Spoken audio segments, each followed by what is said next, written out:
Qab-qacaqlar, bütün ləvazimatlar təşkil olunub, toy hazırlıqları gedirdi. Ancaq baş tutmadı.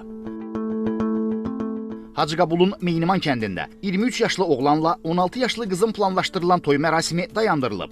Daxili İşlər Nazirliyinin mətbuat xidmətinin Şirvan regional qrupundan bildirilib ki, məlumat daxil olan kimi tədbirlər görülüb.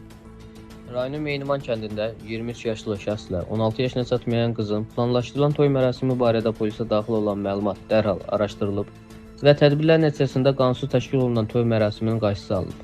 Tərəflərin valideynləri polis şöbəsinə dəvət olunaraq onlarla profilaktik və izahçı söhbətlər aparılıb, qanunvericiliyin tələbləri izah olunub. Erkən nikaha cəlb olunan Sabirabad rayonunun Qarağac kənd sakini 16 yaşlı qızın ailəsinə baş çəkdik. Gəlmişlər qız istəməyə. Mən də vermədim. Dedim az yaşlıdır. Gözlüyüm tamam olsun. Bundan sonra gəlməm. Başqa yox. Necə olub ki, bəs polis məlumat tutub, bilib ki, şeydir, bəs qarşısı alınıb deyir. Nəsə? Mən heç nişan yaz, heç nə eləməm. Sən nə də ki, qız verməmişəm heç kimə. Gəlmişlər. Dedim ki, yaş tamam olsun, az yaşlıdır. Ondan sonra canım toyucudur. Qız evi hər şeyi inkar etsə də, oğlan evində başqa mənzərə ilə üzləşdik.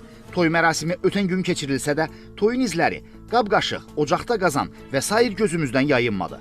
Elə toyu olan bəyin anası da olanları təsdiq etdi.